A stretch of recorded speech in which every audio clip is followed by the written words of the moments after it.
일주일에 섹터 하나씩을 정복합니다. YG클럽 고정 댓글을 타고 오세요. 되게 오랜만에 오셨습니다. 안녕하세요. 네, 자주 와주십시오. 좀. 네. 자주 불러주세요. 작년 여름인가 아마 가을인가 아마 오셨었을 거예요. 거의 딱 아마 반년? 7월? 네네네. 네. 여름쯤에 오셨던 것 같아요. 제가 그때 반팔 입고 했었거든요. 자주 뵙고 싶습니다. 좀. 네. 그래도 우리 Y 스트리트 제가 애청하고 있습니다. 감사합니다. 감사합니다. 감사합니다. 근데 이게 항상 시장은 되게 어렵기는 한데, 그죠? 네. 언제가 됐건 어렵거든요. 그렇죠. 와, 근데 2024년도 쉽지가 않네요. 변동성도 크기도 하고, 뭐, 금리 역시 종잡을 수 없고, 미국 금리 자체가 변동성이 또 크기도 하니까요. 맞습니다. 박세익 대표님이 보시기에 2024년 주식시장, 이 난이도로 본다면, 한 별점 몇 점이나 될까요? 난이도. 내가 어떤 주식을 투자하느냐에 따라서 난이도가 좀 달라질 것 같은데요. 네. 우리가 스키장에 가도, 스키를 타시는 분이 있고, 예. 그 다음에 보드 타시는 타시는 분도 있고, 그죠? 네.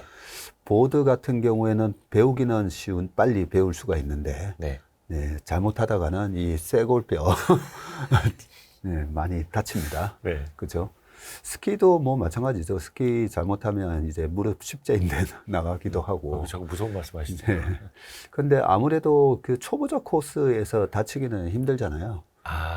근데 이번 2024년도는 한마디로 코스닥 시장으로 따지면요.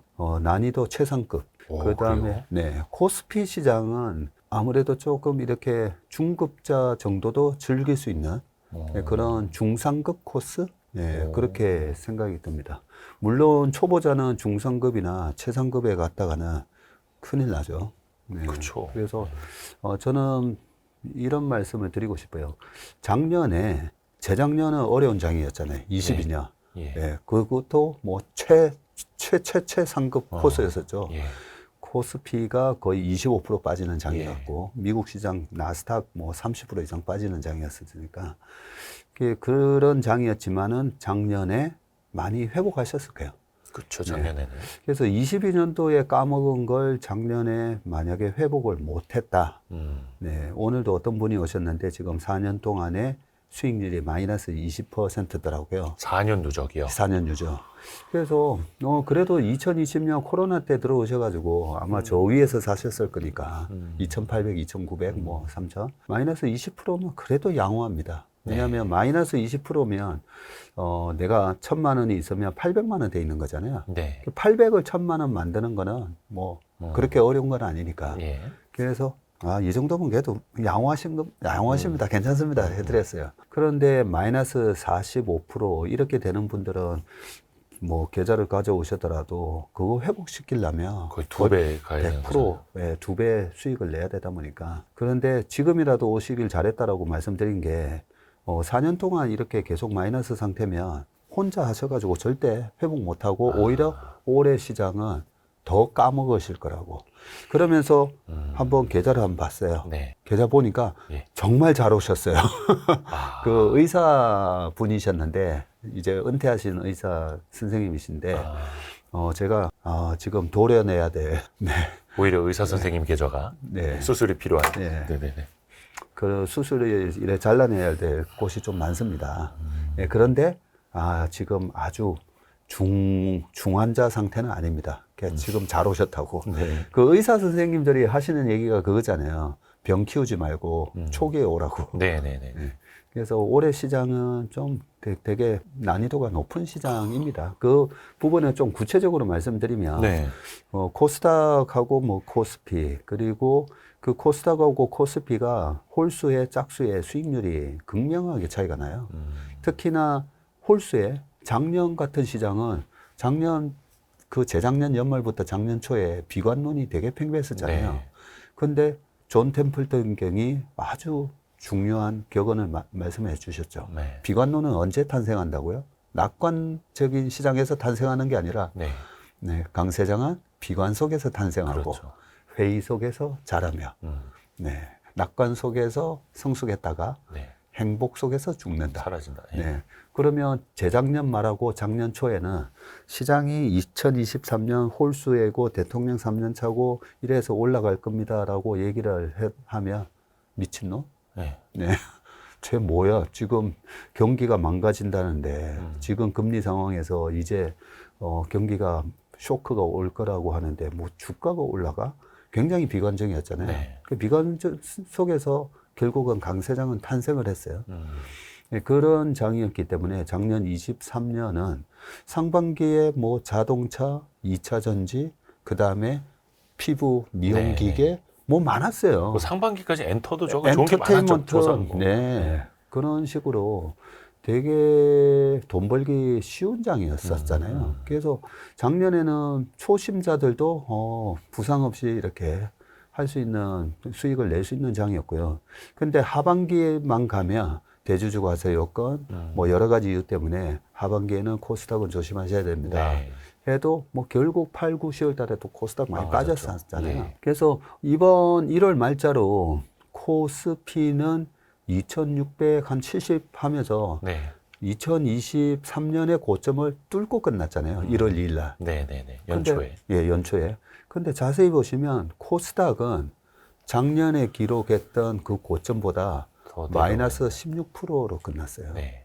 예, 그 정도로 코스닥의 위치가 작년 하반기부터 올해 지금 짝수회로 들어오면서 시장이 작년 상반기하고는 좀 달라요. 작년 상반기 홀수의 대통령 3년차에는 코스닥이 시장을 주도했고 그 코스닥 중에서도 2차 전지가 주도를 했다면 올해는 시장의 색깔이 좀 바뀌었다. 예, 바뀐 것을 좀 인정하고 하셔야 될 것 같고 예전에 제가 그런 말씀 한번 드렸죠. 네. 주식시장은 네. 케인즈가 뭐라고 했죠? 미인대라고 했잖아요. 그렇죠.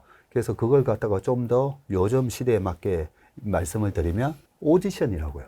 오디션. 예, 오디션인데 미스터 트롯을 뽑는 트롯 가수를 뽑는 오디션인지 아하. 아니면 슈퍼스타 K 같은 건지 네네. 아니면 뭐 그런 거 슈퍼밴드 이런 것도 있잖아요. 그리고 히든싱어, 네. 모창.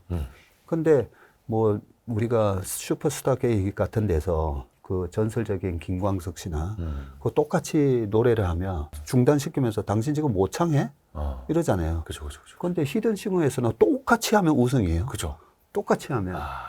그런 것처럼 주식시장도 매년 금리 상황, 경제 상황이 어떠냐에 따라서 시장의 색깔이 바뀝니다. 성장주가 갈 때, 가치주가 갈 때, 어떤 테마가 갈 때 이렇게 바뀌기 때문에 우리가 시장이 항상 1년마다 주도주가 늘 바뀔 수 있다라는 걸 좀 염두하셨으면 좋을 것 같고요. 네. 그래서 그 코스닥의 홀수의 평균 수익률은요, 과거 네. 25년 동안 플러스 40.9%였어요. 그 얘기도 작년에 말씀드렸었는데, 근데 짝수에는 그러면 평균 수익률 얼마인데? 마이너스 17.5%예요.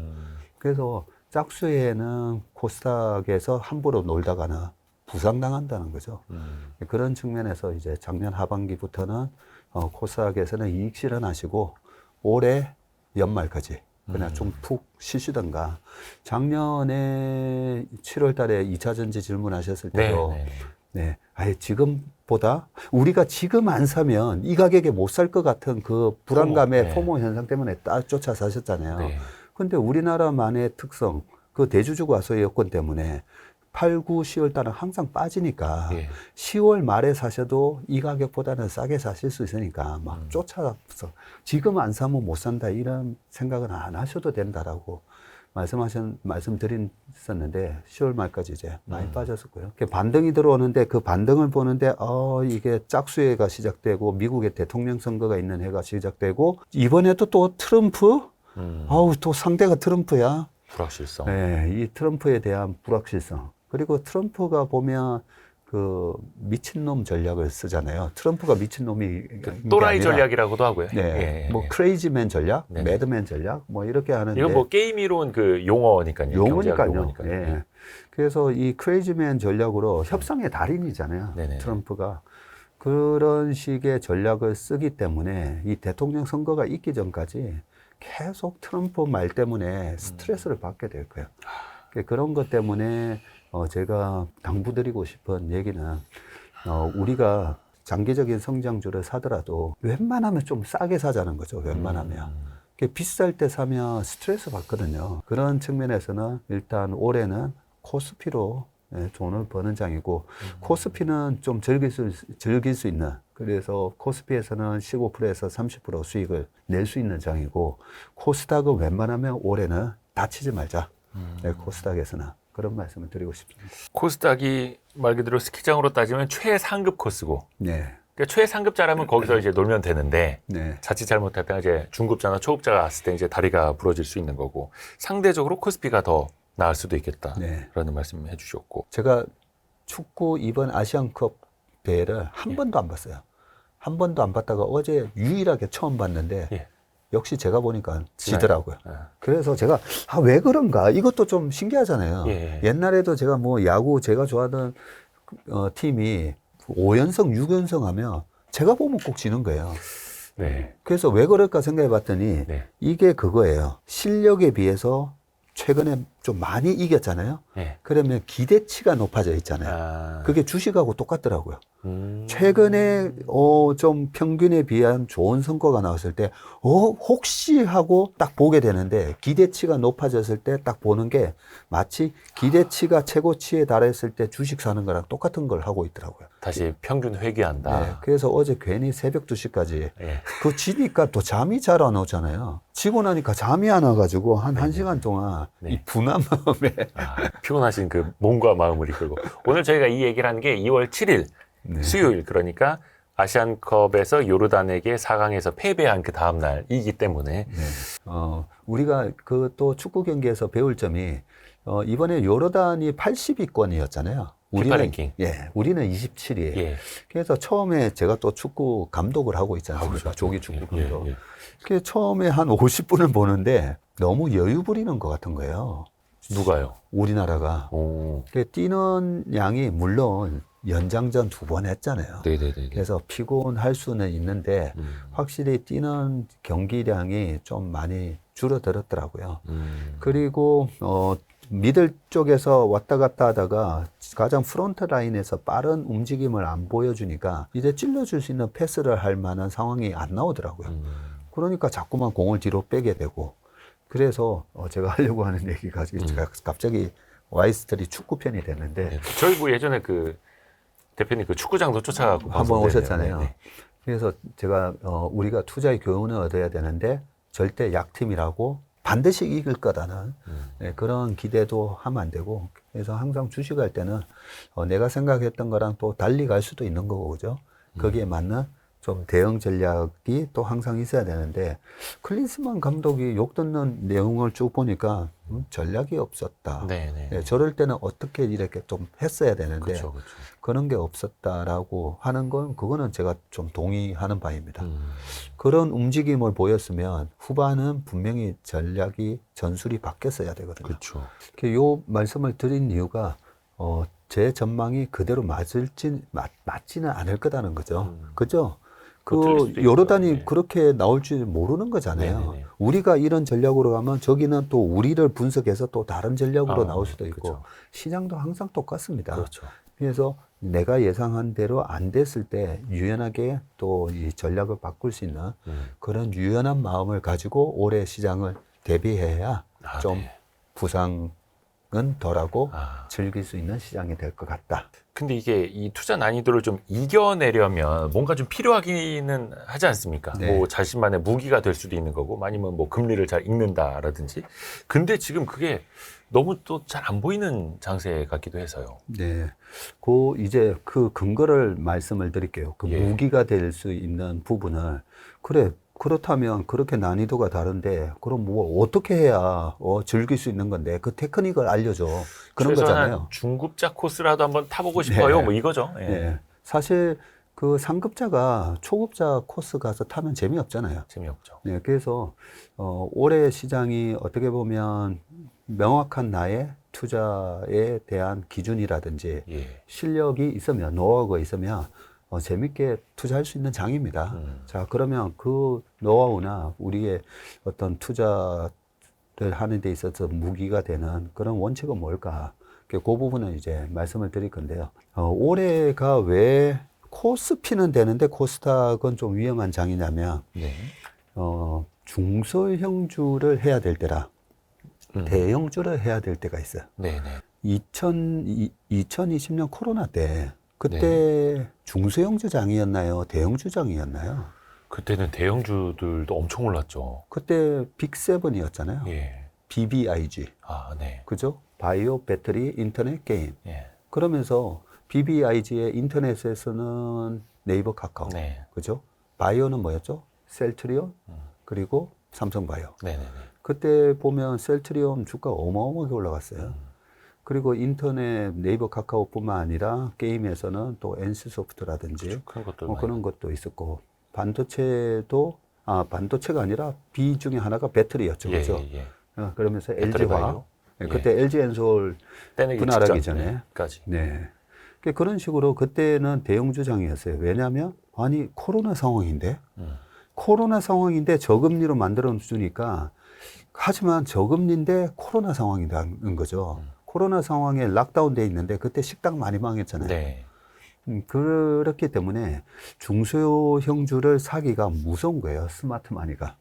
그래서 대형주를 선택할 수밖에 없어요. 경기 상황이 네. 불안하면. 예. 네, 불안하면 그런 식이고요. 자, 그런데 21년도가 되니까 21년 초에 삼성전자도 96,000원 가고 현대차 28만 원 가고 셀트리온하고 뭐 네이버 카카오도 다 고점이 막 네. 나오죠. 날아갔죠. 예, 그런 상황이었는데 21년 하반기로 가니까 중소형주들이 올라요.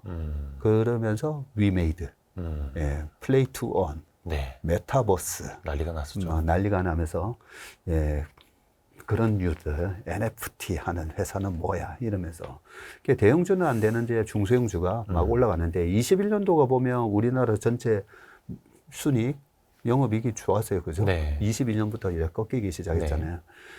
그렇게 21년 장이 어떤 장이었냐면 한마디로 실적 장세. 20년은 금융 장세. 예, 유동성. 그렇죠. 예, 그런 식에서 유동성 장세에서는 결국 이제 대형주가 올라가고 실적 장세에서는 실적을 미리 선반영한 대형주들이 실적 장세 초반을 주도했다가 실적 장세 후반으로 가면 뭐가 되죠? 역금융 장세가 되죠. 금리를 네. 올리면서. 그래서 22년도가 실적이 그렇게 많이 부러지는 건 아닌데 페드가 금리를 막 전격적으로 올리면서 역금융 장세를 만들어 버렸잖아요. 그래서 실적이 좋은 주식, 그 기업의 주식들도 많이 빠졌었죠. 네. 실적이 좋은데 빠지고 실적이 안 좋은 기업은 안 좋다고 더 빠지고 뭐 그런 상황이었다가 금융장세, 실적장세, 역금융장세 다음에 오는 게 역실적장세죠. 네. 왜냐하면 역금융장세가 말 그대로 금리를 쫙 올려서 경기를 진정시키는 거잖아요. 네. 그러다 보면 경기가 이제 꺾이게 되고 실적이 부러지고 그런 상황에서 역금융장세가 오면서 소위 말해서 이제 경기 쇼크가 오고 네. 경기 쇼크가 오면 이게 리세션이 하드 랜딩으로 오면 그때서야 또 중앙은행이 오 이거 경기 살려야 되겠네 하면서 다시 금리를 낮추면서 다시 금융장세가 돌아오고 네, 그런 식에서 보면 금융장세에서 실적장세 초반에는 대형주가 주도하고 옛날에는 그래서 그걸 트로이카가 주도한다 했었죠. 은행, 건설, 증권 뭐 이런 식으로 네. 트로이카가 주도한다고 했었고 요즘은 좀 잘 안 맞아요. 예, 그죠. 왜냐하면 플랫폼 기업들이 네. 지금은 시장을 주도하기 때문에 그런 측면으로 봤을 때 지금은 그러면 아마 머릿속으로 지금은 도대체 무슨 장세야? 그런 생각 드시죠? 네. 지금이 금융장세 아니잖아요. 아직은 물론 이제 조금 빨리 가는 분들은 약간 금리 인상이 끝난 시점부터 금융장세가 올 수 있다 뭐 이렇게 보시는 분들도 있는 반면에 네. 우리 투자자들이 그동안에 유튜브나 이런 것 때문에 옛날에 이 전문가들만 알고 있었던 이런 상식을 이제는 다 아시잖아요. 네네네. 그래서 시장이 빨라졌어요. 예, 옛날에는 두 수, 세 수를 내다보면서 바둑을 떴다면 이제는 네 그수 내가 다 알아 하면서 다섯 수, 여섯 수, 일곱 수를 떠버리죠. 맞습니다. 그래서 이 기자님이 정확하게 지적해 주셨는데 야 금리 이제 내린다잖아. 그러면서 금융장세를 생각하면서 시장이 움직이는 거죠. 또. 그러니까 23년 약간 하반기 23년 말부터 좀 금융장세다 그래서 했죠. 네. 그래서 지금 미국의 매그니피센트 세븐 아니 왜 미국은 왜 저렇게 M7 종목만 올라가지? 네, 그런 게 이제 금리 내릴 거니까 금융장세를 기대하면서 먼저 아직은 금리가 저 위에 있는데 실제로는 역금융 장세가 계속 됐어야 되는데 벌써 금융 장세를 생각하면서 막 앞질러 가는 거죠. 예, 투자자들이 앞질러 가는 성장도, 거죠. 예, 그것 때문에 제롬 파월이나 페드 연준의 의장들이 이 투자자들이 너무 앞서서 또 본격적으로 투자를 하다 보니까 그러면 주가가 올라가면 주가가 올라갔으니까 부의 효과 때문에 또 소비를 하게 되고 그렇죠. 그 소비를 하게 되면 물가를 또 자극할 수가 있기 때문에 네, 네. 그래서 제롬 파월부터 연준 위원들은 아니야 우리 계속 금리 올릴 수도 있으니까 니네 자꾸만 금리 내린다라고 상상하지 마 이렇게 경고를 했었던 거죠. 그러니까 24년 초부터 좀 이제 매파적인 발언들을 그래서 네. 하시죠. 그런 것 때문에 어떻게 보면 그 연준의 조치로 인해서 연준이 원래 하는 일이 경기가 지나치게 과열되는 걸 미리 차단하고 네. 그러니까 거품이 많지 않다 보니까 시장이 이 경기가 꺾였을 때도 충격이 별로 덜 해요. 그래서 저는 그동안에 2023년에도 그렇고 올해도 하드랜딩이 온다 이런 얘기할 때마다 거품이 없었는데 무슨 하드랜딩이 오지? 저는 그런 생각했었어요. 산이 높지도 않았는데 무슨 네. 골이 그렇게 깊느냐. 그러면서 제가 그 논리를 말씀드렸었잖아요. 2018년부터 트럼프가 그때 미중 무역 분쟁 갈등을 야기시켰잖아요. 네네네. 그러면서 19년도에 보면 ISM 제조 PMI나 그거 다 박살 났었거든요. 지금처럼 작년처럼. 박살 났다가 19년 말부터 20년도에 이제 회복되나 했더니 코로나가 또 터졌잖아요. 네. 코로나가 터졌는데 무슨 시설 투자를 하고 캐펙스 확장을 네. 하고 해요. 못했잖아요. 네. 단지 페드가 너무 미 연방 정부가 돈을 너무 많이 뿌려주다 보니까 그 돈 받아서 굿즈 막 사는 바람에 네. 예, 그 굿즈는 많이 팔렸죠. 노트북을 비롯해가지고 네네. 집에서 신청해가지고 그 내구재 같은 것들. 내구재가 서비스 매출은 이제 바닥이었는데 그런 일시적인 이제 좀 과열은 있었지만 전체적으로 기업이 와 이거 경기가 좋아지니까 막 시설 투자 그런 건 없었거든요. 그래서 작년에 하드랜딩 온다라고 했을 때 네. 2018년, 19년, 20년, 21년 기업의 공격적인 투자가 없었는데 하드랜딩 안 온다라는 얘기를 말씀드렸었던 거죠. 그래서 그런 측면에서 보면 올해도 이제 진짜 하드랜딩 온다 이런 건 없다는 거죠. 네. 그게 없는 거고요. 하지만 아직까지도 미 국채 금리가 4%에 있고 그러니까 미국의 M7 종목들은 보면 현금이 어마어마하게 많아요. 그래서 고금리 시대에 현금 가지고 있는 사람이 왕이잖아요. 네. 현금도 많이 들고 있고 그리고 이번에 실적 발표를 보면 이 M7 종목들 보면 매출이 전부 다 두 자릿수 상승해요. 그 뭐 이렇게 테슬라나 뭐 이런 거 좀 빼면은 빼고. 나머지들은 좋았죠. 네, 테슬라만 반토막 나 있고 영업이익률도 빠졌는데 나머지 회사들 보면 와 이거 마이크로소프트 영업이익률 뭐 43% 이러면서 그 어마어마한 실적이 나왔던 게 매출은 두 자릿수, 코스트는 뭐 4%, 5% 증가. 네. 뭐 이런 거였기 때문에 시장은 스마트해서 지금 대형주로 유동성 장세에 그런 기대감에다가 고금리 상황에서 현금이 많은 기업으로 솔팅하다 보니까 미국의 빅테크 기업들 중심으로 올랐던 거고요. 네. 그러면 우리나라 대형주는 뭐 왜 그래 좀 지지부진해라고 볼 수가 있잖아요. 네. 근데 작년에 뭐 삼성전자도 42%나 올랐어요.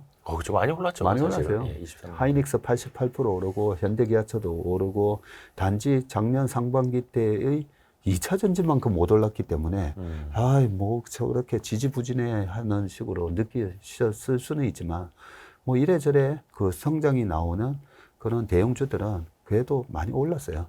그럼에도 불구하고 세계 경기가 아직까지는 불확실하고 거기에 따라서 금리도 높은 상황이니까 이 고금리의 중소형주들은 언제든지 이 회사 상황이 안 좋아질 수 있다 보니까 매기가 그쪽으로 이제 쏠리지 않은 그런 상황이었던 거고요. 자, 그런 상황에서 조심조심하게 성장이 나오는 주식만 막 골라서 샀었잖아요. 네. 네, 작년에 올란 기업들은 보면 다 어느 정도 실적 성장을 베이스로 올랐고요.